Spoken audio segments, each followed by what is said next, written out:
Hi guys! Today, mayroon ulit tayong binili from DJI. This one is the DJI Osmo Mobile 6. Actually, gimbal siya for mga phone natin. Ayan, ito yung box niya. So basically, gagamitin ko siya for my trip. So, ayun. Let's see if okay siya. Pero natest ko naman to before sa Mega Mall. Parang okay naman siya. So, let's unbox this. Wala akong good tip.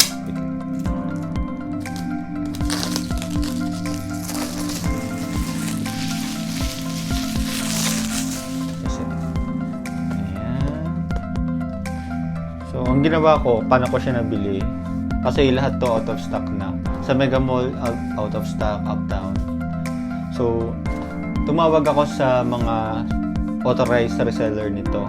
And isa na lang available sa Trinoma. Tumawag na lang ako sa hotline, then I paid through online. And then, grab ko na lang going here sa bahay. So, ayan. Ito siya.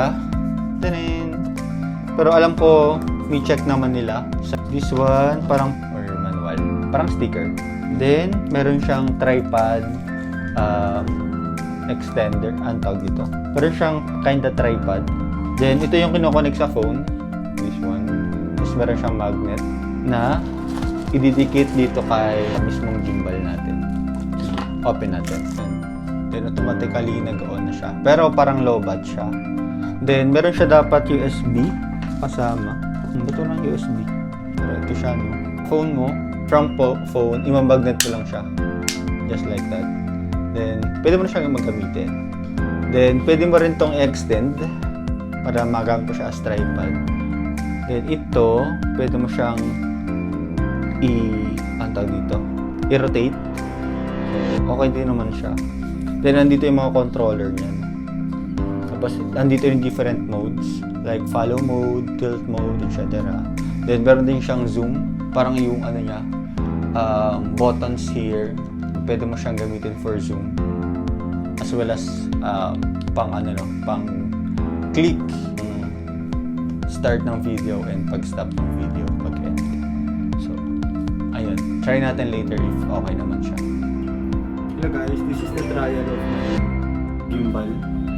So, check natin if okay ba ito for vlogging.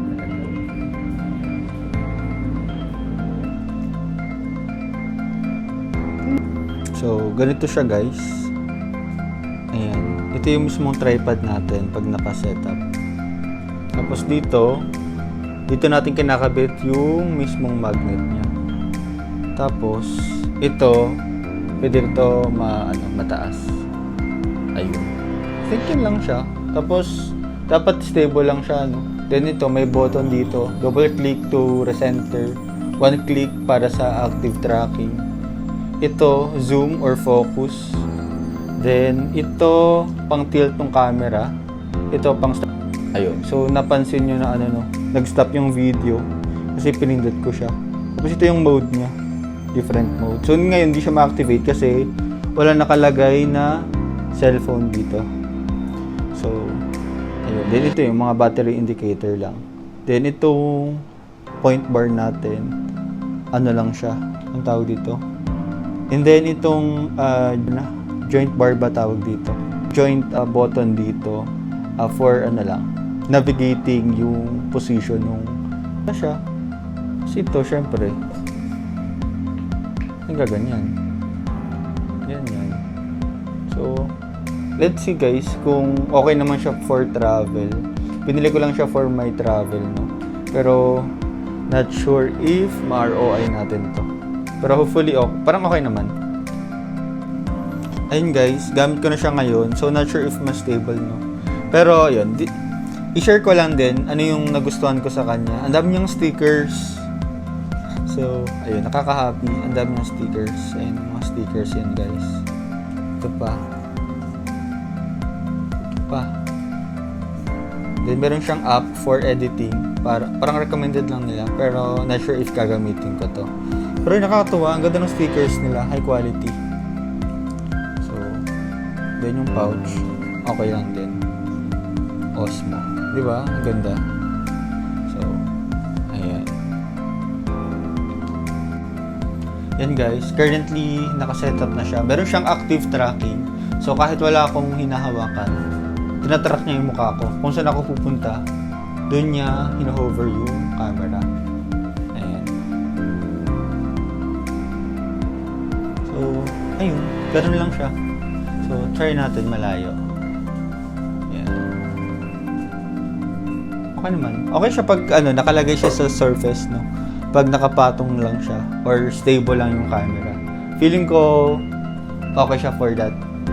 Or pag magta-travel ka, wala ka talagang kasama, walang maghahawak ng camera mo. Parang stable, maganda yung niya, active tracking. Kunwari ganyan, tinakpan ko mukha ko. Nakita niya pa rin. Ayan. Ayan. Tapos bumabalik siya sa sa tracking kahit mawala yung kunwari nakatalikod ako. Ganito. Ayan, so wala na kayong makikita. Pero pag bumalik ako, ayan, sinusundan niya pa rin. So, ayan. Parang okay siya for vlogging din. Ganyan siya guys. If nakita niyo sa mirror, ayan. So, makikita niyo may active tracking siya. Ayan yung green. Kasi di ko mapakita kasi sinusundan niya yung mukha ko. Okay naman.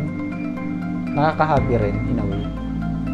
Sorry guys, medyo makalat yung room ko. Kasi I'm prepping for my for my trip in Korea.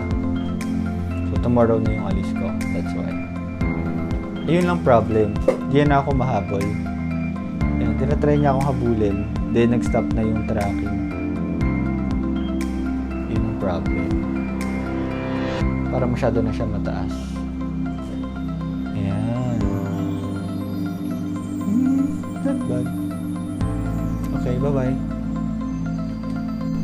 Ayan, kunwari ito, ganyan siya. Okay na rin. Not sure if stable. So, comment kayo below kung stable ba siya. Or kung worth it bang bumili. Ayun. Sabi ko ng presyo. Currently, naka-sale siya. 5,890 na lang. Nabili ko siya sa Henry's Camera sa Trinoma. Pero regular price niya nasa 8,000 plus. Pero at least sale natin siya nabili. DJI. Quality products pag DJI. So, ayun. Bye-bye!